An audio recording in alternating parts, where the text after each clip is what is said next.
Hi, folks.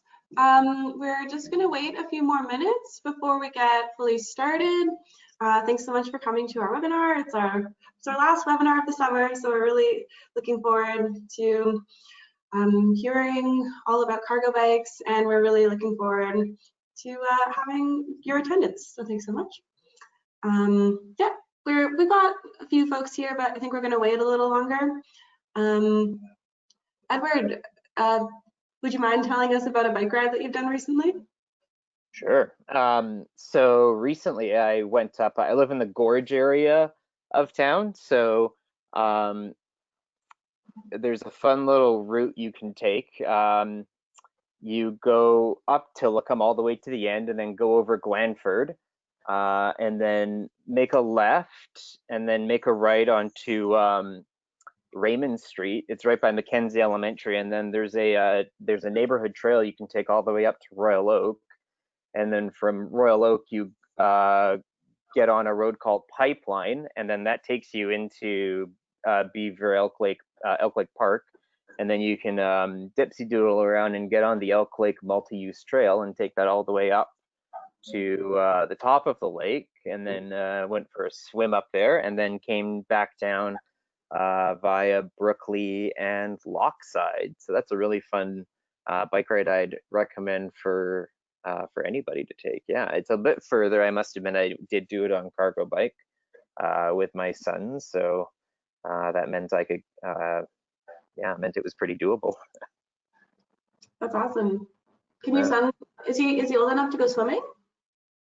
Well, he's 3, so he can go in the water, and he's at the point where he enjoys going into the water and then turning around and coming back out of the water, and then going in and going into the water and then turning around and coming back out of the water. So sounds like me. Okay, what time is it? But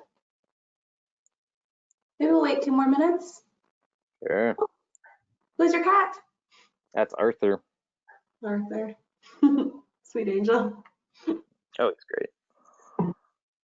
I'm trying to think if I did any bike rides this weekend. I can't stop going to the gorge to go swimming, just because it's been so warm lately. So I'll end up just riding along the roads, just along, I guess that's Gorge Road, because there's a really nice little spot right before you hit that fairways. I don't even know. I'm not being very useful right now. Curtis Point. Curtis Point. Yeah, that's the one. Yeah, I live right by it. Oh, fabulous. Yeah, it's just such a good swimming spot, and people are so nice there, and it's not too busy. So it's good for physical distancing, blah, blah, blah. Yeah, it's been really fun having this surprise end of summer heat wave. But now it's rainy again. Why don't we just get started? I think we have enough folks. Sure. So let's see. So hello and welcome everybody. This is the Bike-to-Work Society's webinar workshop series. We started the series this spring in order to continue serving our community throughout the challenges of the pandemic, and we're really excited about the products we've been able to produce because of that. So thanks for all the folks who are returning for another great webinar, and welcome for all those joining us for the first time. My name is Justine, and I'm the Bike Skills Program Coordinator at the Bike-to-Work Society. Today, I'll be acting as a moderator for this webinar on cargo bikes and living a car-lite lifestyle, presented by Edward Pullman. I'm very pleased to be introducing our speaker for the webinar today. Edward is a director for the GVCC and the Greater Victoria Bike-to-Work Society. He served on the GBCC board since 2010. Edward has worked in various nonprofit and charity roles in the past, including for Camosun and the UVic student unions, as well as the Heart and Stroke Foundation. Edward lives in the Gorge. You can't hear? Oh, no. Heart and Stroke Foundation. Oh, okay, good. Sorry. Edward lives in the Gorge-Tillicum area with his wife and 3-year-old son Arlo. He's been on an enthusiastic cargo bike rider and supporter, owning the Bullet Box bike and a Boda Boda Longtail. Edward is extremely happy to live his car-lite lifestyle with his wife Leanne as a midwife, and despite doing lots of driving for her work, they've only put about 25,000 kilometers on their car, and that's on their 4-year-old Prius. That's pretty good. Edward loves trips to the lake, farms on the Sandwich Peninsula, and many other locations via cargo bike. The presentation itself will last about 25 minutes, holding plenty of time for Q&A at the end. During the webinar, we encourage you to type out all your questions that you may have for the presenter in the question box, which should appear on the right side of your screen. All questions will be saved to the end, and anything we don't get to can always be emailed in after. If folks are experiencing any audio or visual issues, I would suggest just completely shutting down the program and then re-entering the webinar using the same link that you used to get in. And anything that you missed will be posted as a recording on our website, probably early next week. So thanks again for joining us. Once again, this is the Bike-to-Work Society's How to Cargo Bike, a Practical Guide webinar workshop with Edward Pullman. And I'm going to just turn the controls over to Edward now.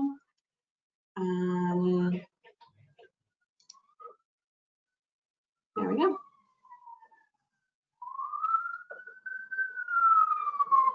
All right, thanks a lot. Fabulous.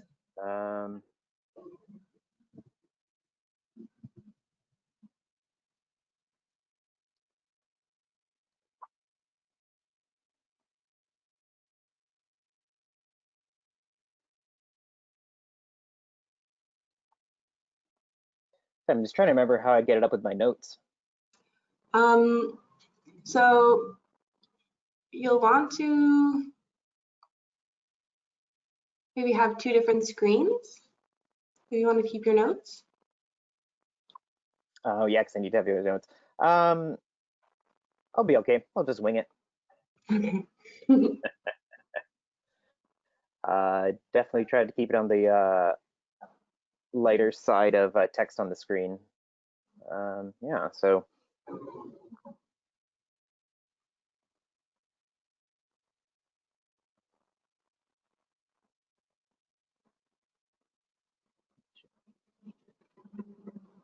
All right, so everyone, should I put this away? The control panel? Okay, nobody can see the control panel but me. No, yeah, we can just see your screen. Okay, great. Okay, well, thanks everyone. My name is Edward Pullman. I am I'm a director with Bike Victoria Society, which is the Bike-to-Work, Greater Victoria Bike-to-Work Society and the Greater Victoria Cycling Coalition.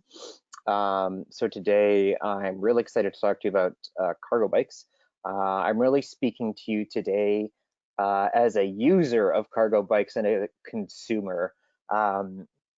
I would definitely not call myself mechanically inclined. Mechanically useless would definitely be better terminology. And I've never worked in a bike shop.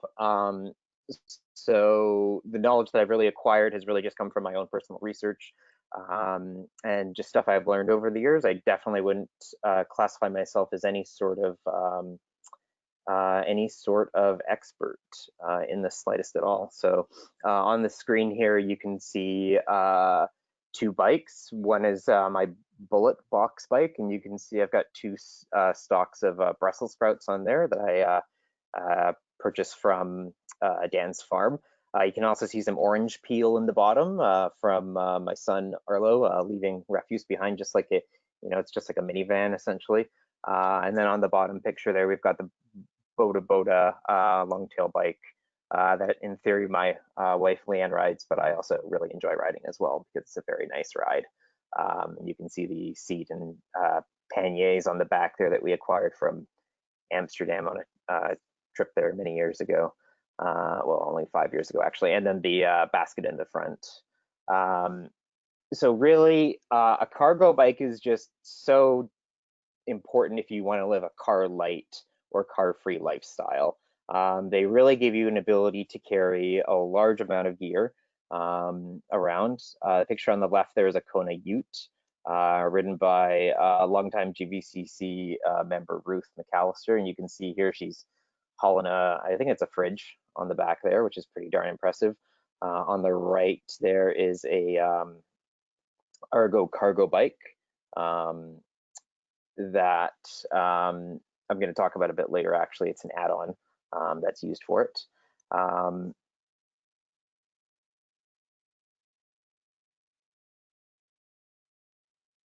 I'm just gonna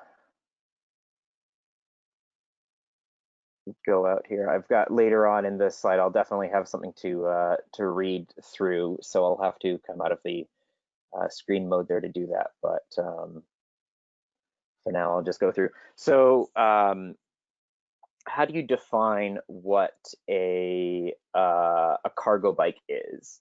And a cargo bike at its most rudimentary is just essentially a bicycle that can carry additional cargo, which is what you see in the top left corner picture. So a bike with panniers and a small front rack that can carry some goods. So at its most basic, that's a cargo bike, and then we can go up from there. Another great example of a cargo bike, I think, is a trailer. Trailers are an excellent way to haul not just kids, but also goods. I was really impressed when I first met Adam Cropper, the executive director of Bike-to-Work Society, when he brought all of the goods for the last EGM that GVCC and Bike-to-Work Society had together. He brought all of the goods in a trailer along with him. So like the coffee and all of the condiment, all of the supplies that you would need in the back of a trailer. And I'd never actually seen a trailer used in that fashion, and I was extremely impressed. Top right corner, you've got the long tail, as it's called, cargo bike. So really they handle, in some ways they handle very similar to a regular bike, except with a longer end.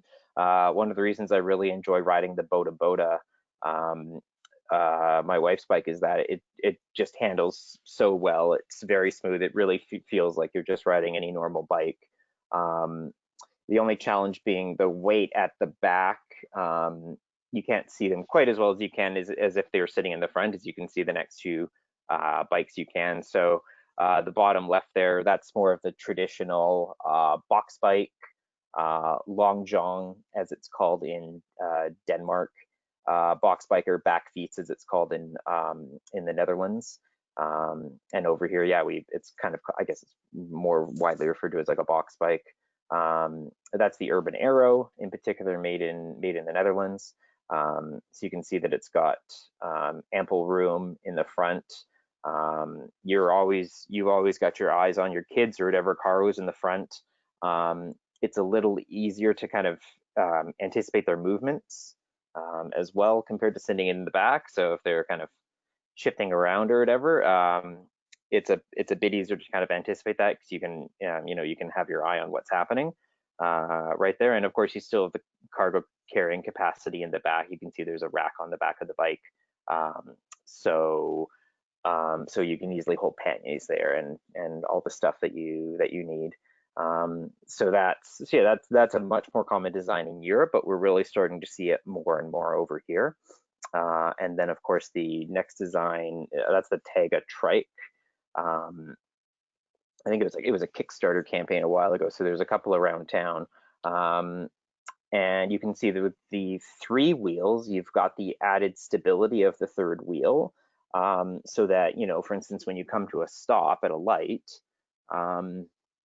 you're just sitting there. It's actually really, the GVCC used to own a cargo trike, and riding around the cargo trike, one thing that was really nice is just standing at an intersection, you're just sitting there and just relaxing, and you don't have to worry about, you don't have to step off or anything from the pedals. The challenge with the trike is that, the biggest challenge with the trike is that if you can't really get up to speed as well as you can in a bicycle, and if anything, if one wheel happens to hit a pothole or something at speed, that can definitely be a safety issue, as the whole bike will kind of jostle to compensate.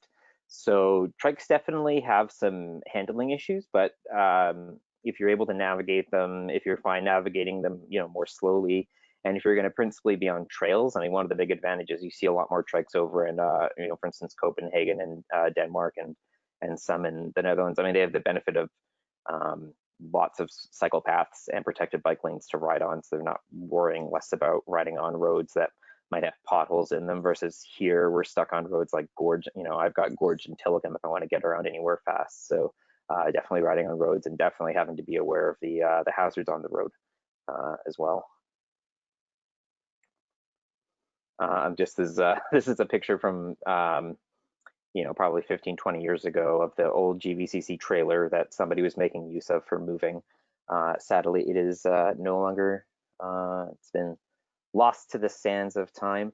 And here we have an example of a combination of somebody who's got a long-tailed cargo bike with a kids monkey bar area on the back to put your kids down, and they've also bringing a trailer too. And you can also see that this person has a battery on the frame of the bike, the Bionics battery, so it is an electric cargo bike as well. It's definitely strongly recommend that you do not attempt to transport your children in panniers unsecured, for obvious reasons, not just because the panniers, that's a lot of weight for them to handle, and anyways. So what is the right cargo bike for you?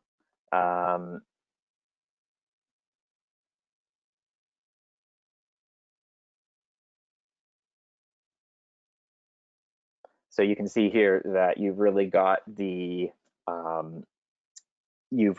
variety, if you will, of ranges of cost if you want to take your kid on a ride, or sorry, if you want to be investing in a cargo bike, and ride with your kids, then you can start by just throwing a seat on the back of your bike with a rack, and that's going to be quite inexpensive. Or you can go all out, and you can get the box bike experience with a rain canopy, and that thing's a real car replacement, but that's going to cost you over $10,000 for sure. So general price breakdown, under $1,000, that can get you a child seat in the trailer. When you're looking at the 1,000 to 5,000 range, that can certainly get you a variety of things. So an electric bike and trailer, rad wagons are pretty affordable, entry-level cargo bikes with electric assist. You can definitely be looking at some of the higher quality cargo bikes without an e-assist. It gets a little, if you're looking at some of the more higher quality cargo bikes with e-assist, you're definitely gonna be looking at over $5,000. So like your Bodas, your Benno has one. But then also looking at the 10,000 and up range, that's when you're getting into some of the very nice box bikes with electric assist, and like the full range of accessories, such as the canopies and everything else. But you've really got to be judging that versus if this is a car replacement, then it's very, very quickly that your gas, car maintenance, insurance, and the value of the depreciation of the vehicle, like your cargo bike is not going to devalue anywhere near as fast as your car. And the other thing to try to do is quantify the health benefit of cycling. One way to quantify the health benefit of cycling is to divide the time that you cycle in half. So if you're looking at time competitive, if you're taking a 5-kilometer trip downtown for commuting purposes, that trip time by bike, or especially by electric bike or by car, is going to be very similar. But you should really be thinking about having that time for that bike ride, because it does have a health benefit to you, and you're not going to be having to use other time for that exercise.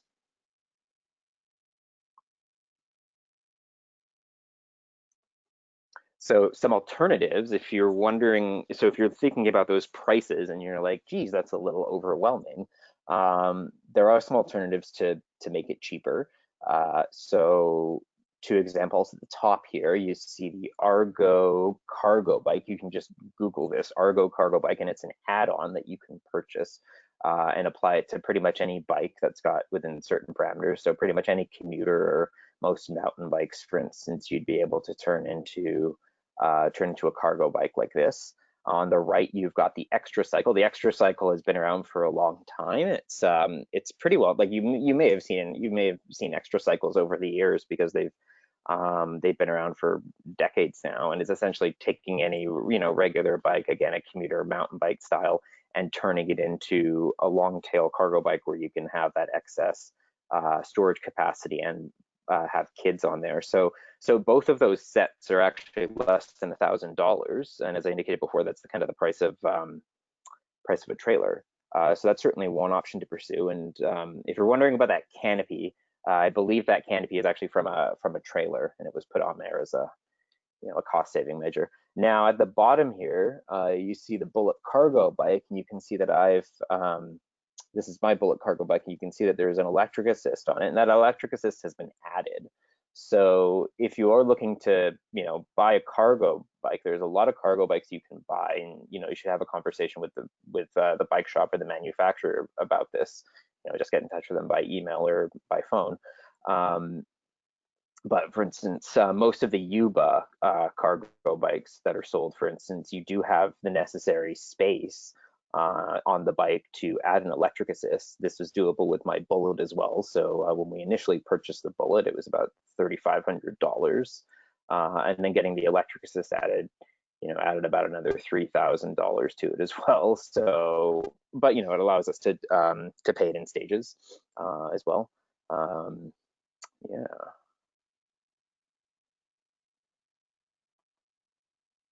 So I do want to say a few words on electric assist, because I do think they're very integral to having a cargo bike and really having that cargo bike be a real replacement for your vehicle.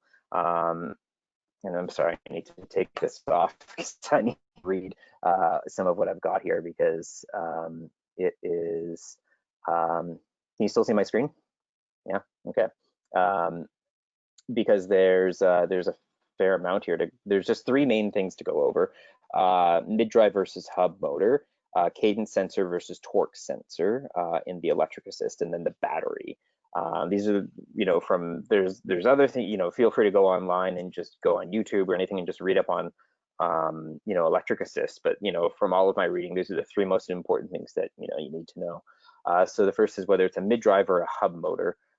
So for a hub drive e-bike, the motor is positioned on the front or the rear wheel, usually the rear, with the motor placed handily in the wheel hub.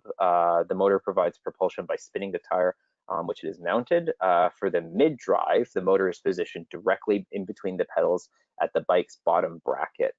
This ensures a low and central center of gravity, providing load balancing and creating the feeling of riding a traditional bike. Riders don't feel the additional weight of the motor because of it where it is positioned, given a mid-drive e-bike solid directional and tracking stability.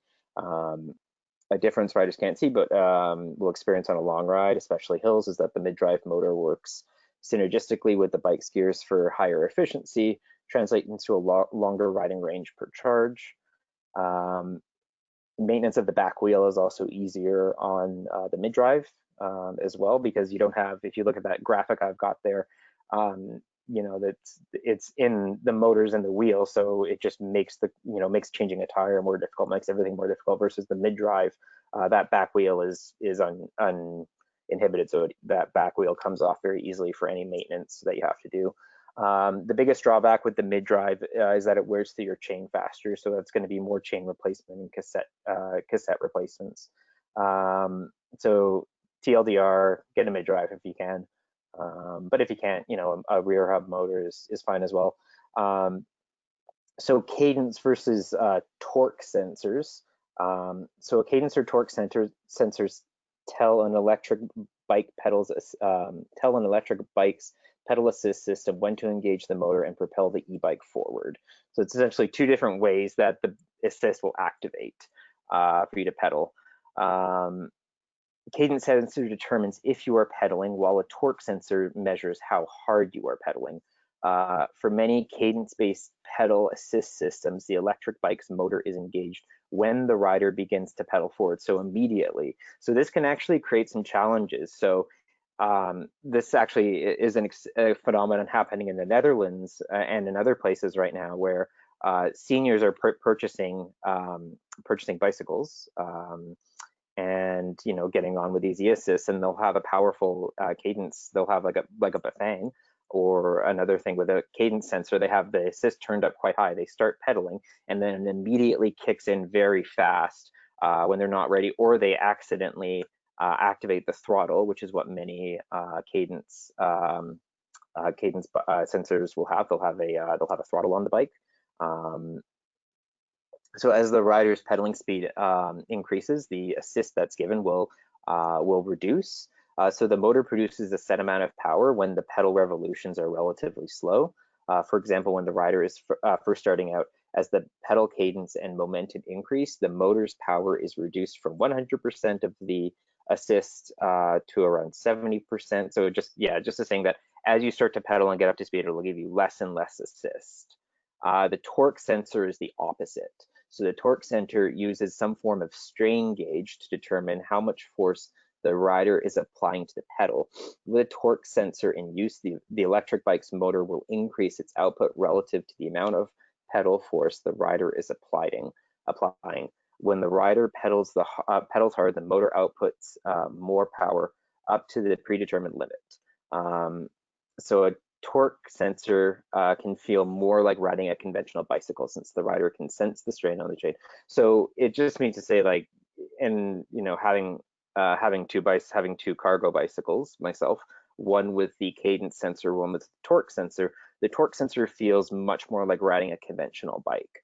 And I've got to say, from an exercise perspective, it's much better to ride the torque bike, because you really want to pedal hard and really feel it. It's not the same with the cadence. When I ride my Bullet, which has the cadence pedal assist system, I actually don't ride as hard as I do when I ride my wife's bike and the torque system. The last thing I just want to say, battery. So with your battery, how much amp hours do you have on your battery? Because your total battery output is going to be determined by your voltage times your amp hours. Your voltage is either going to be, usually 36, 48, sometimes 52. But your amp hours are big. If you want a battery with more than 10 amp hours. On the Bullet, I've got one, I believe that's 14. One of the big criticisms of the Bionic systems, which some shops are still selling, but I'm going to highly recommend that you don't buy, is because the Bionic system is it's out of date. The company's out of production right now, so that has issues. If you need to get replacement parts, you're not going to be able to unless shops have those in stock. And then the amp hourage is very low on the battery, so you're recharging them often.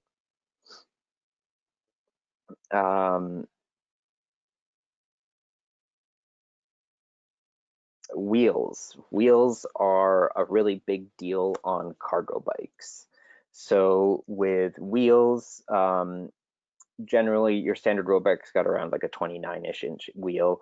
Most cargo bikes will have a 26-inch wheel. A lot of them will have 26-inch wheels, or 20-inch wheels, or 24-inch wheels, or something in kind of that 20 to 26 range. The Turn GSD, which you can see in the top left, which is a very common bicycle, which is quite a common bicycle these days that you're seeing around. That's got 20-inch wheels, and I believe the tire width is around 2.4, 2.5 on there. You see the Extra Cycle there, the next bike over. That's got a 26 in the front and a 20 on the back. Same with the old GVCC cargo trike. It had 26 on the back and then 20s on the front. My Bullet cargo bike is a 26 on the back, 20 on the front. But then you look down there with the Benno Boost bike, that's got 24-inch wheels. So again, you go for the shorter wheel, for the shorter diameter, that's going to give you a bit lower to the ground, bit better center of gravity. You're going to lose less efficiency on that wheel because it's not spinning as much as compared to a larger wheel. excuse me, but if you have an electric assist, then that point's kind of moot. So, and then of course you go wider, because wider means greater stability when you're riding. Rain is a really important consideration living on the West Coast. So definitely looking at some sort of rain cover for your bike. One of the big advantages about going with a bike where your kids are in front, whether that be a trike or the box bike, if you get a rain canopy, then that's going to also provide a barrier for you as well. So you're going to be able to take the rain a lot better as well. I mean, your kids will be fine too if they're in the front. Ditto with the trike as well. If they're on the back, then there's not as many options that exist out there. Yuba is selling one, and other bike companies I believe are selling ones, or you can jerry rig something. But the other advantage you have is that your body is also serving as a bit of a shield for your kiddos sitting directly behind you, so they're not going to be getting as much rain or as much wind. They're not going to get as good a view as they sit in the front. But I will admit that I did not invest in a rain canopy for my Bullet, so that means my poor son is getting the elements really bad. Kids and cargo. So the other thing to think about with your cargo bike is just how much cargo you can carry in addition to your kids. So it's one of the benefits of getting the front rack on a long tail.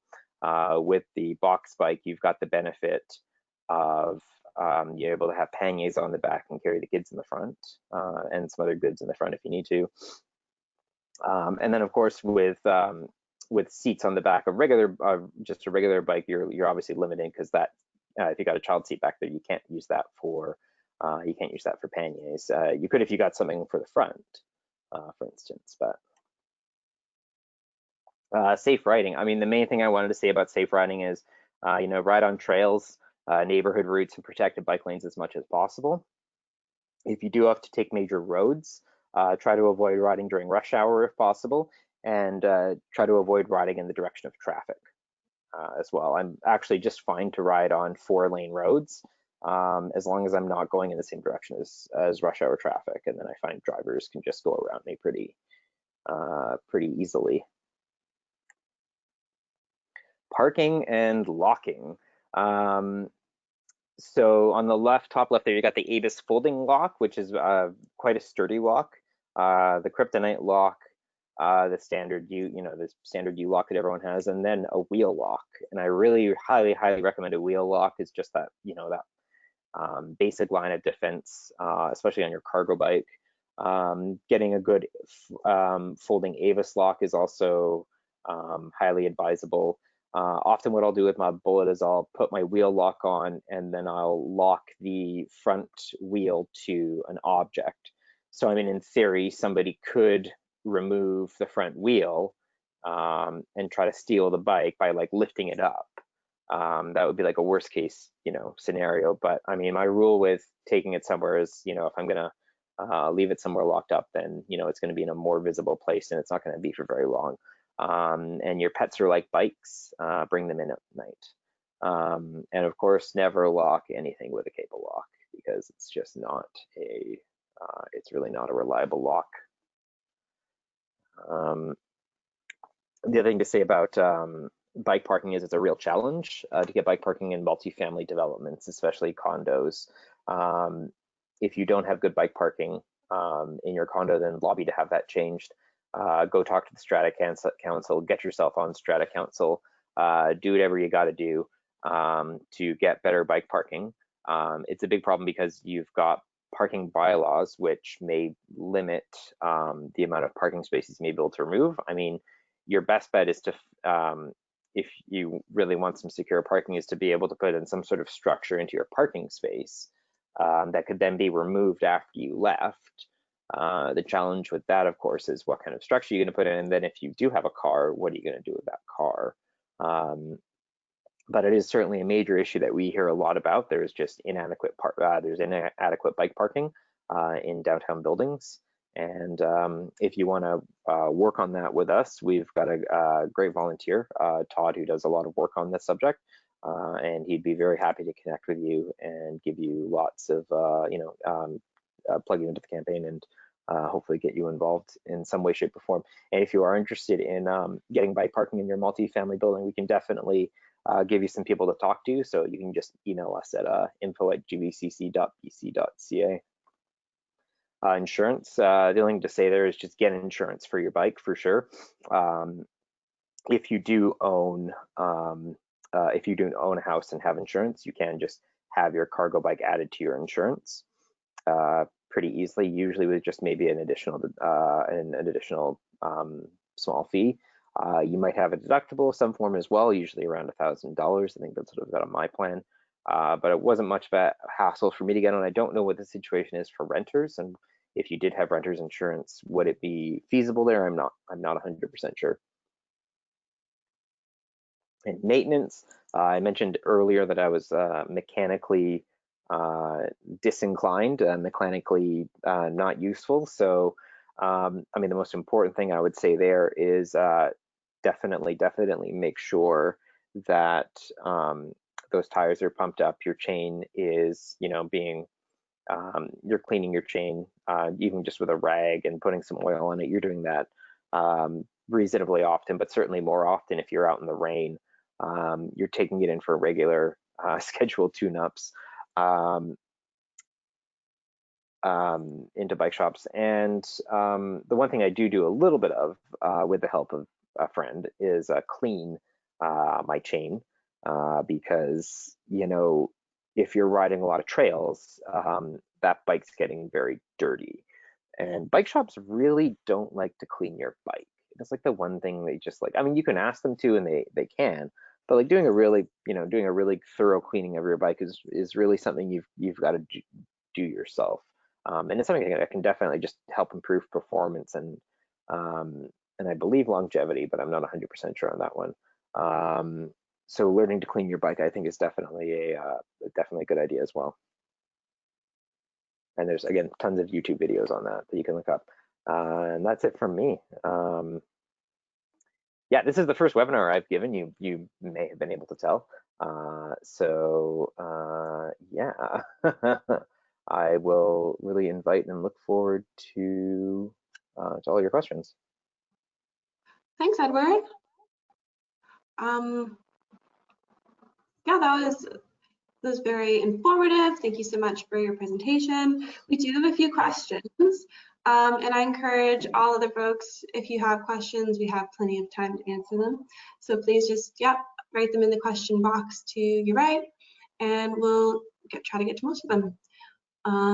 So, Edward, we have one from Glynis, and it's, what age are kids when they get too big for riding in an e-bike and want to start riding on their own? From what I understand, not having a child this age myself, 8 to 10 is kind of around that age. Certainly, yeah, as they're getting bigger, it's getting harder and harder for them to fit in the bike, and they're just, developing more. They're getting bigger and definitely getting more capable to ride on their own. So yeah, no, from what I understand, kind of 8 to 10 is definitely when kids are going to start riding on their own. Of course, the challenge there being infrastructure is so poor in many areas that people are very uncomfortable with sending their kids out. You compare that to kids in the Netherlands who, at a young age, have a freedom of mobility that children in North America can only dream on. But I'm going off on a tangent, so I'll just stop now. Everything's better in the Netherlands. Some things are, at least. Glynis also mentions that my experience with a hub drive Bionics battery is totally different. I love it. I don't even need to recharge it very often, and I'm happier to not be munching the heck out of the drivetrain like I would with a mid-drive. Yes. Opinion. We have a question from Andy. Did you consider a trailer type versus a long tail type? Any big pros or cons with either? Sorry, I'm gonna go back just to one thing on Glennis's question, because it's actually a good point to make, and then I'll come back to this question. Is that, Glennis, I'm guessing that you're riding from your home to work, and I guess, yeah, given that you're just a single person riding a regular commuter bike, then yeah, that's a really good point, that a rear hub, you don't need as much power. So the rear hub definitely makes a lot of sense compared to a cargo bike, which needs a lot more power. Sorry, back to your question. Can you repeat that again? So did you consider a trailer type versus a long tail type? Any big pros or cons with either? Yeah, I guess with the and sorry, that's a really good point because I missed mentioning that before. Is that a trailer is definitely a bit more of a hassle just in terms of getting it on, getting it off, but it has some advantages because with a trailer you can transfer it between any bike. So I've got a friend whose kid's turning 1 soon, and they're going back, going to go into school. So they're getting a trailer because a trailer enables them to trade off dropping off the kid and then picking up the kid later on. One of the other parent can pick up the kid later on in the day. They both just need a trailer hitch. The trailer is definitely, I mean, I've only ridden with a trailer a few times, and it definitely takes some getting used to. It's a bit more cumbersome and just a bit more, and really like getting it set up takes a bit more time than with a long tail bike. But you are completely protected from the elements in most trailers as well. So that's a big benefit as well. Yeah, I think any other points there? I think that, and then the cost as well. You know, getting trailers are relatively inexpensive, but I understand there's a big shortage of them right now, and nobody can find trailers to purchase. So that's also another challenge. I mean, the other thing I'd say is that if you want to go on longer rides with a trailer, your kiddo is going to be protected from the sun in there. They can have some, you know, they can have snacks and a book. They can have a nap. You know, it's kind of more like a box bike, just in terms of the setup and the space. But you know, being protected from the elements, I think, is also a big benefit as well compared to the long tail bike for sure. On that note, Laura wants to know any advice keeping sunglasses / eyewear on little ones to protect their eyes? Oh, no, I mean that actually is a case for putting them in a trailer. No, my son definitely doesn't wear sunglasses. So one thing to do would be to get some sort of you can get these little sun shields that go on your helmets. So you may want to consider that just to, you know, just so their eyes are in the shade. But yeah, no, I have no advice on how to keep sunglasses on because my son doesn't keep them on himself either. I can get him to wear a hat though, so that's good news. I guess I wanted to know, when is it that you had images of cycling in the rain? When would you say is it too late in the season, or is there a too late in the season to be using a cargo bike, especially with kids?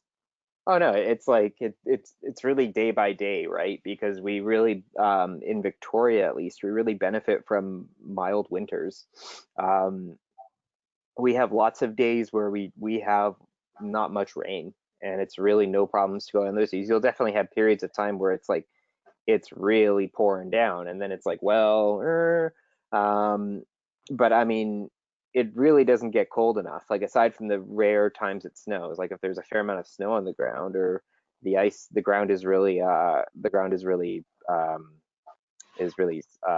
icy, then yes. But you know, on a whole, this is less than 2 weeks of the year, or certainly less than a month of the year that you have days that are just so undesirable for riding that you may consider getting in the car or getting on the bus. But of course, getting on the bus those days is equally as unenjoyable as riding your bike. So maybe just stay home. Yeah, it's a good option as well. Yeah. Bridget wants to know, you mentioned some ways to address challenges regarding bike parking and locking in buildings. I've also found it challenging to find parking around town. Do you have any suggestions for what I can do to take action to improve that situation? Yeah, I'd recommend you write to Victoria City Council and voice your support for more secured bike parking in our parking lots.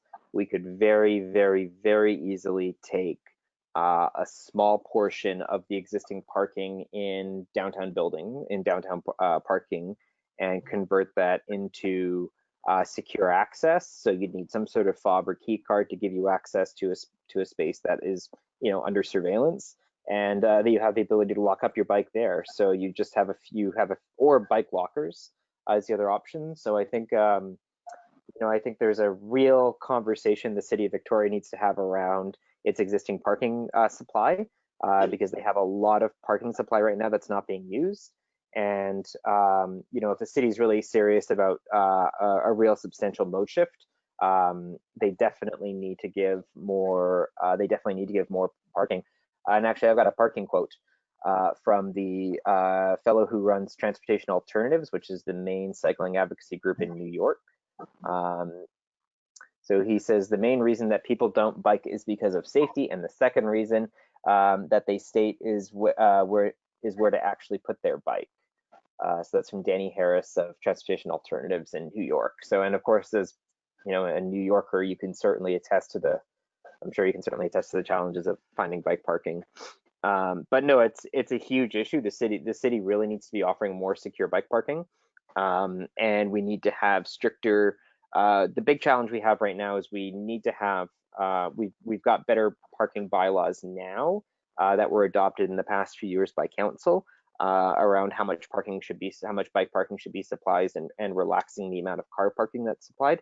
But there's the existing building stock, which is like 98% of all buildings, that those bylaws don't apply. So, for instance, I've got a friend who lives downtown, and he's told to put in a building that was built, in the past 7 years or something, he was told to put his bike in the storage shed. His storage shed can that's for other things. That's not for his bike parking. But do contact, so yeah, email city council, and do just reach out to us in info@gvcc.bc.ca, and we can put you in touch with our bike parking volunteer. I wonder as well if folks were able to do some kind of wheel locking mechanism, if we could just kind of reserve some on-street car parking for cargo bikes, just because they take up quite a bit of room, and it's quite difficult to get it into spaces. I don't know. I'm very lucky to live in a suburban environment, so whenever I go grocery shopping, I have ample space to leave it somewhere on the premise. Very often I like taking parking spaces over, or trying to squeeze in between spaces. But yeah, it's not ideal to take up space on the sidewalk, because most sidewalks are already inadequately wide for people walking by with any form of social distancing, let alone putting a bike in the way. So yeah, no, there definitely needs to be more, as well, on-street parking, probably dedicated, and there'd be a real opportunity for there's plenty of examples in Europe of them just putting in a large cage on a parking spot and giving residents access to that cage, and having secure bike parking in there. So there's lots of things we could be looking at, and yeah, really I think demand really is especially for residents downtown. They really need that secure parking that they can leave their bike in overnight, and it can be unmonitored for many hours. They don't have to worry about it. The flip side to that, of course, is all of these bike rooms in downtown buildings, or just any buildings or anywhere where there's just tons of unused bikes in there that people aren't making use of. That was certainly the case in all the buildings I've been in over time. And I'm not too sure what the solution to that is, aside from a conversation with the property manager about clearing out unused bikes. Anyways. So that's all the questions I've got from folks who were at the webinar. Maybe we'll leave a couple more minutes in case folks are still thinking of some. I'll just say as well, just going back to my point about prices, definitely if you're looking at getting into the entry-level market for a cargo bike, most people I talk to don't want to spend more than $3,000 at the very most. So if you're looking for a cheaper option, the Rad Wagon seems to be good. People seem to really enjoy those. You see lots of them around town. So certainly a Rad Wagon with a child seat will not be running you a crazy bill. But yeah, I mean, just really be thinking about it as I think as a car replacement. The one thing I forgot to mention is that lots of banks and financial institutions will offer payment plans as well. So that's something worth having a conversation with your bank account, or just asking the retailer as well. In terms of best shops for buying cargo bikes around town, certainly Oak Bay Bikes, North Park, and Fairfield Bikes, I'd say, are the top shops in town. When I got the electric assist installed on my Bullet, that was about 3.5 years ago now. And the guys at Fairfield Bikes were able to do that, and they were about the only bike shop in town that could. But that situation certainly may have changed, because electric assists are definitely getting more common on bikes, and of course batteries and electric assists on bikes in general. Yeah, just also on the note of banks starting payment plans, I know that Van City is looking to start kind of like a loan program specifically for e-bikes and cargo bikes. So if families are looking to kind of start a more car-free or car-light lifestyle, I think that's a good option for folks to be looking into. Just like we've been in contact with them, and they're excited about this new program that they've started. But we do have one more question from Andy. He says, do you have another bike besides cargo bikes, Edward? Yes, I have a cyclocross, which is a cyclocross just means kind of a gravel bike, a bike that's got some road characteristics, but also some touring and some mountain bike characteristics. Anyway, so I've got a cyclocross that I use as my primary commuter. And what else do I have? I have a Via cargo bike as well, which is a touring bike as well, which I like to ride. I don't have a cruiser right now. I did have a cruiser and it disappeared. I have no idea what happened to it. I'm really struggling with it. I found a photo of it a couple years ago, and I'm like, what did I do? Did I sell this bike? So anyways, yeah. What bike do you ride? I just have a little like road bike hybrid thing. It got put together a few years ago by the folks at Recyclistas. So it's just kind of a zombie of old other bikes, but it works really well. Yeah, definitely. I definitely recommend folks, if you're gonna be getting a new bike, certainly make sure, and you're just looking for a regular commuter bike, just make sure it's got the ability to carry a bit of extra weight on it, in the form of a rack on, either the front or the back. It just makes your bike that much more useful, I guess. Yeah. Yeah, I guess what's interesting about this conversation is sort of what should we consider a cargo bike? If it could just be that it can carry just some extra weight, or you can add on a trailer. It's like this very kind of, I don't know. Yeah, it's a bit up to interpretation of what we can consider a cargo bike or not. Totally. That's why try to talk about some classifications, because there's a good number of them. Like just having panniers is a good, means that you can now carry a fair amount of stuff around. There was I can't remember if it was Australian or New Zealand member of their parliament, their legislature, that made some comment about how people on bikes can't take anything. They don't shop.